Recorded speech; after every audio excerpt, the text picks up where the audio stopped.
disiplin, keteraturan, ketenangan. 3 hal ini yang harus kamu kuasai kalau kamu ingin merapikan hidupmu sekali dan untuk selamanya, serta melesat menuju sukses di tahun 2026.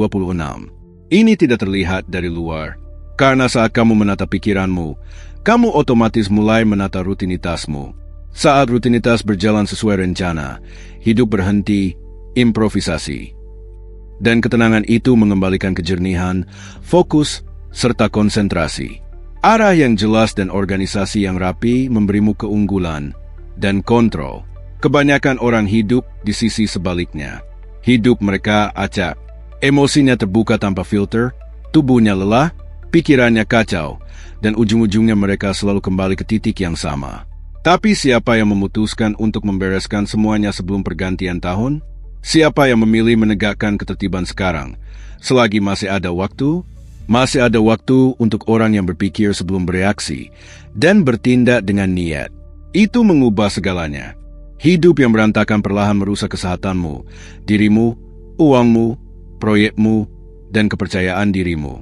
Tapi hidup yang terorganisir membangun ketenangan, konsistensi, dan kekuatan. Di video ini, aku akan menunjukkan 7 hal, prinsip praktis yang sudah terbukti untuk merapikan hidupmu untuk jangka panjang. Kita masuk ke 2026 dengan arah yang jelas, fokus yang tajam, dan struktur yang kokoh. Kalau kamu memang mau berubah, video ini dibuat untukmu. Lugas, langsung, tanpa basa-basi. Kita mulai. Aturan pertama, jaga tubuhmu, kesehatanmu, dan uangmu. Kamu mau hidupmu berubah? Mulailah dari yang paling nyata. Rawat dirimu, rawat tubuhmu, perbaiki kesehatanmu, kelola uangmu.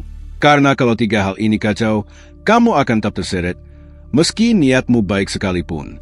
Epictetus pernah berkata, tentukan siapa dirimu, lalu terima konsekuensinya. Kebiasaanmu, orang-orang di sekitarmu, dan kenyamananmu harus ikut berubah. Lakukan apa yang perlu dilakukan. Ini tentang membangun versi barumu. Tapi banyak orang mencoba membangun versi baru, bahkan tanpa mampu mengangkat fondasinya. Bangun tidur merasa baik, tapi energinya habis. Punggung sakit, tidur berantakan. Makan cepat saji terus-menerus. Menghabiskan uang yang bahkan belum dimiliki. Itu bukan normal, itu sabotase diri. Coba pikirkan, bagaimana kamu mau bicara disiplin kalau mengatur diri sendiri saja belum bisa? Bagaimana kamu mau menaklukkan target kalau kamu hidup dalam kondisi lelah, meradang, cemas, dan mudah tersulut? Dan bagaimana semua itu berjalan kalau setiap uang yang masuk langsung lenyap di hari yang sama? Tubuh, kesehatan, dan uang adalah fondasi, kuil, MU. Kalau fondasinya retak, filosofi apapun di atasnya tidak akan bertahan lama. Otot bukan cuma soal tampilan, itu ketahanan mental yang terlihat secara fisik. Pola makan bukan cuma soal diet, itu bentuk penghargaan pada diri sendiri. Dan uang bukan cuma sumber daya, itu kebebasan. Kebebasan itu pilihan. Kebebasan itu struktur. Kamu bisa baca semua buku pengembangan diri dan menonton ratusan video motivasi. Tapi kalau hidupmu masih berantakan di 3 area ini, kamu akan terus hidup dalam konflik dengan dirimu sendiri. Seneca pernah berkata bahwa saat kamu menunda, hidup lewat begitu saja tanpa izin. Jadi ini saran yang jujur. Mulai hari ini, jalankan protokol disiplin fisik. Kamu tidak harus jadi atlet, tapi kamu harus bergerak. Lakukan sesuatu setiap hari, walau kecil. Jalan cepat atau lari ringan 20 menit, bahkan di sekitar rumah, itu sudah langkah yang nyata. Jangan bernegosiasi dengan otakmu yang malas. Rapikan makananmu. Kamu tidak butuh diet ajaib. Kamu butuh berhenti hidup seolah tubuhmu adalah tempat pembuangan sampah emosional. Makan untuk menyehatkan, bukan untuk menenggelamkan diri dalam pelarian sesaat. Kejar kejernihan, bukan hanya kesenangan instan. Lalu atur keuanganmu. Masalahnya bukan semata besar kecil penghasilan, tapi cara kamu mengelolanya. Belanjakan lebih sedikit dari yang kamu hasilkan. Catat, tinjau, pangkas kebiasaan finansial yang merusak. Karena tanpa kendali atas uang, kamu tidak akan pernah benar-benar tenang.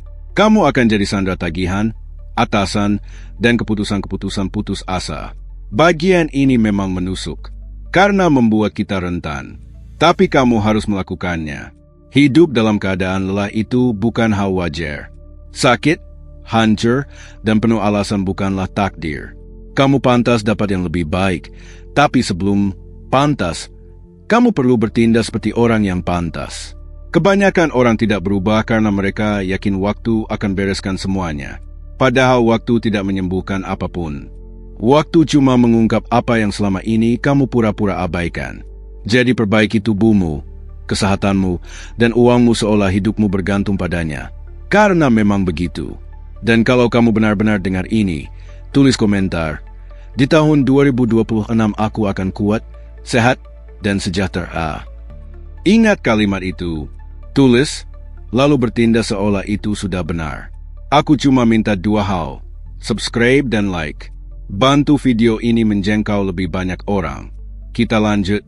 Aturan kedua, jernihkan pikiran, stabilkan emosi. Kamu mungkin punya kondisi yang oke. Rekening bank lumayan. Hidup terlihat aman. Tapi kalau pikiranmu kacau, kalau kepalamu dipenuhi kebisingan emosi yang mendominasi, kamu tetap terjebak. Bedanya, kali ini penjaranya ada di dalam kepalamu sendiri. Yang sering tidak orang sadari, arus paling deras itu justru tidak terlihat. Arus itu bisa menyeretmu bertahun-tahun tanpa kamu sadar. Kamu mungkin cemas, reaktif, tidak aman, gampang terdistraksi, dan tenggelam dalam lautan pikiran yang tidak pernah berhenti. Berisik, gelisah, tanpa arah. Disinilah Stoikisme memberi pegangan. Seorang tokoh pernah menyatakan kebenaran yang tajam. Kekuatan terbesar adalah kekuatan yang mampu mengatur dirinya sendiri. Itulah inti pengendalian diri. Saat emosi menguasaimu, takut, marah, candu, dorongan yang liar, kamu akan tetap jadi Buddha yang menyamar sebagai orang merdeka. Maka kamu perlu menjernihkan dan menyusun ulang pikiranmu, seperti membersihkan rumah yang lama dibiarkan berantakan. Ini bukan kebetulan. Ini kerja harian. Pertarungan yang sunyi, pengawasan batin yang menuntut perhatian. Dan ini bagian pahitnya. Ketidakstabilan emosimu bukan salah orang lain.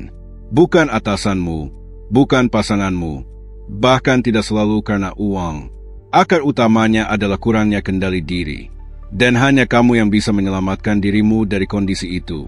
Epictetus mengajarkan, penderitaan bisa mengetuk pintu tanpa peringatan. Kamu tidak bisa memilih kunjungannya. Tapi kamu bisa memilih siapa dirimu ketika membuka pintu itu. Sayangnya, kebanyakan orang hidup seperti daun tertiup angin. Hal buruk terjadi, mereka runtuh. Ada pendapat berbeda, mereka membalas dengan pembenaran. Rencana meleset, mereka tenggelam dalam putus asa. Itu bukan hidup, itu bertahan hidup. Pikiran yang jernih berarti kamu bisa menatap dirimu sendiri tanpa kabut.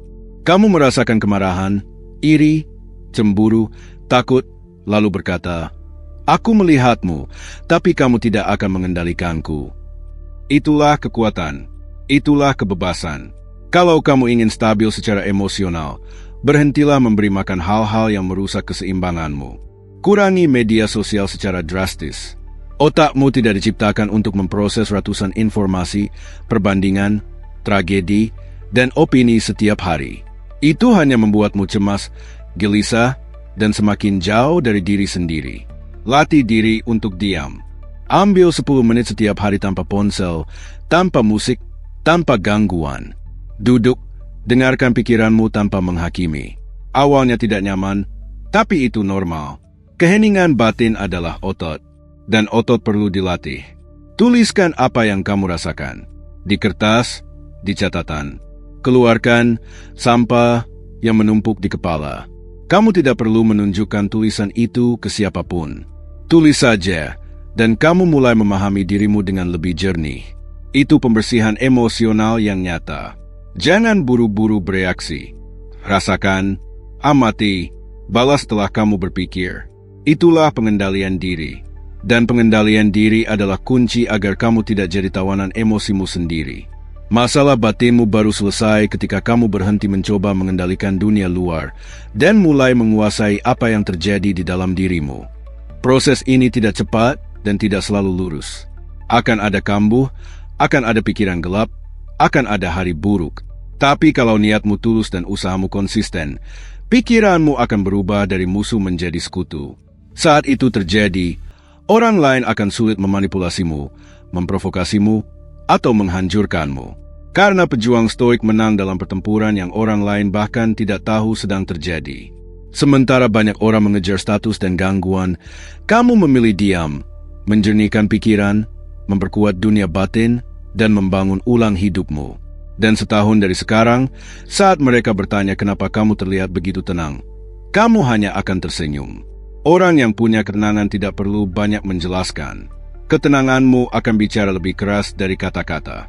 Aturan ketiga, berhenti banyak bicara, bangun versi barumu. Pernah kamu sadar? Semakin banyak orang bicara soal perubahan, biasanya semakin sedikit yang benar-benar berubah. Mulut bekerja, hidup tetap macet. Makanya banyak yang mengumumkan, merencanakan, bersumpah, kali ini serius, tapi tidak pernah terjadi. Stoikisme keras dalam hal ini. Kebajikan bukan bahan pidato. Kebajikan adalah tindakan. Epictetus menulis bahwa filosofi harus terlihat dari perilaku, bukan dari kata-kata. Dunia tidak butuh mendengar siapa kamu nanti. Dunia ingin melihat siapa kamu. Dan ini kebenaran yang mungkin tidak nyaman. Kalau kamu melakukan setengah dari yang kamu ucapkan selama 5 tahun terakhir, hidupmu sudah jauh berbeda hari ini. Tapi yang terjadi sebaliknya, terlalu banyak bicara, terlalu banyak mimpi, terlalu sedikit aksi.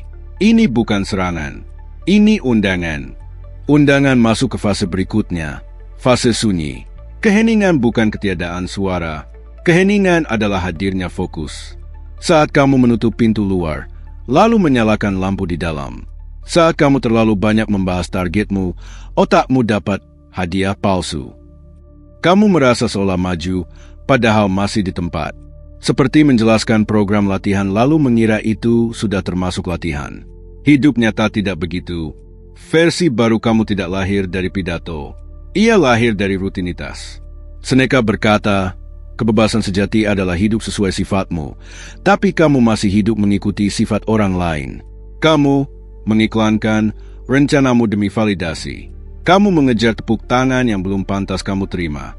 Kamu mencari dorongan eksternal karena kamu putus dari tenaga batinmu. Dan itulah alasan versi baru itu tidak pernah tiba. Ia kehabisan napas di antara terlalu banyak kata. Kalau kamu mau jadi sosok yang tidak bisa dikenali lagi, ini kuncinya. Bekerja dalam diam. Hasilnya akan mengejutkan. Jangan umumkan kamu mau mulai game. Pergi saja. Jangan deklarasi kamu mau mengubah pola makan. Ubah saja. Jangan jelaskan kamu sedang memperbaiki kebiasaan. Jadilah seseorang yang sulit diabaikan. Karena saat kamu diam, kamu mendengar. Saat kamu mendengar, kamu paham. Saat kamu paham, kamu bertindak. Dan saat kamu bertindak, kamu berubah. Tahap pembangunan paling indah adalah yang paling tidak terlihat. Saat tidak ada yang mengenalmu, tidak ada yang memuji, tidak ada yang menonton. Hanya kamu, tiap hari, berhadapan dengan versi lamamu, dalam sunyi, dalam kesendirian, tanpa tepuk tangan. Dan justru disitulah keajaiban terjadi. Tubuhmu berubah tanpa gembar-gembor. Pikiranmu menguat, perilakumu menyesuaikan diri tanpa pengumuman. Sampai suatu hari, orang melihatmu dan berkata, kamu beda sekarang.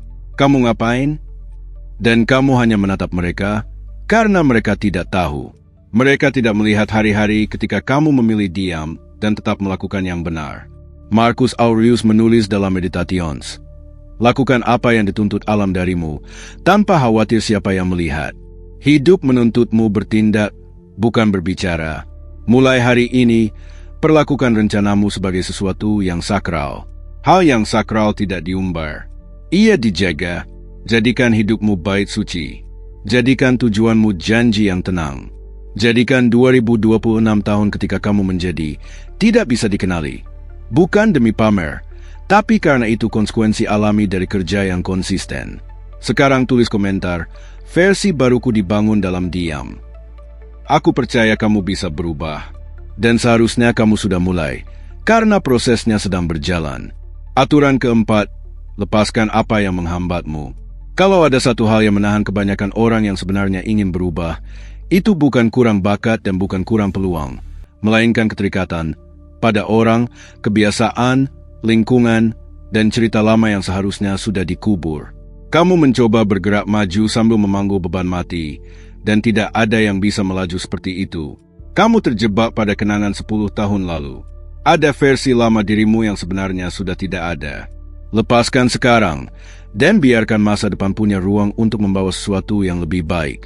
Marcus Aurelius menulis, "The impediment to action advances action, what stands in the way becomes the way." Dan seringkali, yang menghalangi jalan, itu justru hal yang kamu menolak untuk lepaskan. Jadi izinkan pertanyaan ini masuk. Apa atau siapa yang kamu tahu harus kamu lepaskan, tapi masih kamu genggam? Mungkin itu pertemanan yang hanya ada saat kamu sedang buruk.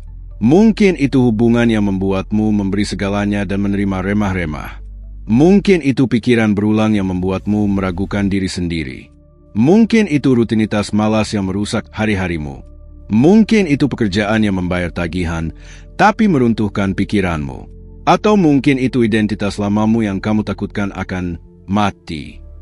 Melepaskan bukan berarti dingin. Melepaskan adalah tindakan menghargai diri sendiri. Melepaskan berarti, hidupku lebih berharga daripada ini. Stoikisme tidak mengajar kamu jadi tidak berperasaan. Ia mengajar bahwa semua hal sementara, termasuk kamu, jadi jangan mengikat diri pada sesuatu yang sudah jelas menarikmu ke bawah. Dan ya, melepaskan itu sakit, karena yang putus bukan logika, yang putus adalah ikatan emosional. Tapi luka itu bisa sembuh. Dan ketika sembuh, kamu biasanya sadar, memang seharusnya begitu. Mulai sekarang, lakukan untuk dirimu sendiri. Keluar dari lingkungan yang membuatmu stagnan, pertumbuhan tidak hidup di tanah beracun. Jauhi orang yang mencuri energimu. Mereka tidak punya kursi di hidupmu tahun 2026. Lepaskan rasa bersalah. Itu tidak mengubah masa lalu, hanya menghancurkan hari ini. Tinggalkan kebiasaan yang masih memberi makan versi lamamu. Setiap perubahan menuntut kematian batin. Aturan kelima, tetapkan batas yang jelas, lalu hormati batas itu. Akan ada momen ketika kamu harus bertanya dengan jujur, sampai kapan aku membiarkan ini terjadi? Karena seringkali masalahnya bukan kurang waktu, melainkan terlalu banyak reaksi, terlalu banyak orang, terlalu banyak kebisingan, terlalu banyak tuntutan. Dan kamu berdiri di tengahnya seperti wilayah tanpa pagar. Siapapun bisa masuk, mengambil, menguras, lalu pergi. Semua ini dimulai dari kalimat sederhana, aku menghormati diriku sendiri. Kalau kamu tidak membangun gerbang, siapapun bisa masuk. Kalau kamu tidak mengunci pintu, energi apapun bisa menyusup. Dan hidupmu berubah jadi rumah dengan pintu terbuka. Kamu tersenyum, tapi setiap hari kamu merasa dirampok. Batasan bukan permusuhan. Batasan adalah perlindungan. Bukan pengasingan, kejelasan. Kamu tidak perlu membenarkan batasanmu. Ini bukan permintaan maaf. Ini deklarasi bahwa kedamaianmu bernilai. Mulailah kecil, tapi tegas. Kalau sesuatu menyakitimu, katakan tidak, meski terasa egois. Kalau seseorang tidak menghormati ruangmu, mundur, meski mereka tidak setuju. Kalau kamu lelah, berhenti, meski kamu bisa saja memaksa. Kalau kamu janji pada diri sendiri, penuhi, bahkan saat tak ada yang melihat. Batasan itu seperti pagar taman. Tanpa pagar, siapa saja menginjak. Dengan pagar, kamu bisa merawat, memangkas, menyiram, lalu tumbuh. Dan ingat, kalau batasanmu membuat seseorang pergi, kemungkinan besar mereka tidak pernah benar-benar bersamamu. Aturan ke-6, masuk 2026 dengan fondasi, bukan janji. Perhatikan pola akhir tahun. Orang berkumpul, kembang api meledak, lalu sumpah dan resolusi diumumkan. Ini akan jadi tahunku. Kali ini serius. Tapi Januari datang, hidup berjalan, kebiasaan lama kembali, dan janji itu ditelan rutinitas yang sama. Itu sebabnya 2026 tidak butuh kata-kata besar. Ia butuh struktur. Karena tekanan akan datang, godaan akan datang, keraguan akan datang. Dan yang menyelamatkanmu bukan motivasi yang kamu simpan di ponsel, melainkan sistem tak terlihat yang kamu bangun jauh sebelum itu. Struktur adalah yang menyatukan hidupmu. Saat kamu lemah, struktur yang menjaga kamu tetap berdiri. Saat semangat hilang, struktur yang tetap mendorong kamu bergerak. Struktur adalah rutinitas yang bekerja di hari baik maupun hari buruk. Kebiasaan yang tidak bergantung pada emosi. Yang termasuk struktur itu misalnya, rutinitas fisik minimal agar tubuh tetap aktif. Sistem organisasi sederhana, bahkan hanya catatan harian dan daftar prioritas. Batas penggunaan media sosial. Rutinitas membaca, 10 halaman sehari pun cukup. Review mingguan, perencanaan bulanan, evaluasi tujuan tiap 3 bulan. Struktur juga berarti menata ruang, tempat tinggal, meja kerja, kebisingan, notifikasi. Kamu ingin fokus tapi hidup di ruang yang berantakan. Kamu ingin disiplin tapi membiarkan gangguan berteriak dari layar. Kamu ingin sehat tapi tidak pernah merencanakan makanan. Masalahnya sering bukan tidak bisa, melainkan tidak menyiapkan diri untuk menang. Aturan ketujuh, tetap konsisten saat tidak ada yang melihat. Ini bagian yang paling menentukan. Banyak orang bisa tampil kuat saat dipuji. Banyak orang bisa rajin saat sedang semangat. Tapi hanya sedikit yang tetap disiplin ketika tidak ada sorotan, tidak ada validasi, dan tidak ada yang menunggu hasilmu. Disitulah karakter dibentuk, pada hari-hari biasa, pada momen sunyi, pada keputusan kecil yang kamu ambil saat kamu bisa saja menyerah, menunda, atau kembali ke pola lama. Dan disitulah versi baru kamu benar-benar lahir, bukan lewat momentum, tapi lewat pengulangan. Karena hidup tidak berubah karena satu ledakan motivasi. Hidup berubah karena kamu setia pada hal-hal kecil, tidur yang rapi, makan yang bersih, tubuh yang bergerak, uang yang dikelola, pikiran yang dijaga, batasan yang dihormati, dan rutinitas yang dijalankan meski suasana hati menolak. Jadikan ini standar barumu. Lakukan tetap, bahkan saat rasanya biasa. Dan saat orang lain bertanya kenapa kamu tiba-tiba melesat di 2026, jawabannya sederhana. Kamu tidak tiba-tiba. Kamu membangunnya diam-diam, hari demi hari. Tulis komentar, aku konsisten, bahkan saat tidak ada yang melihat.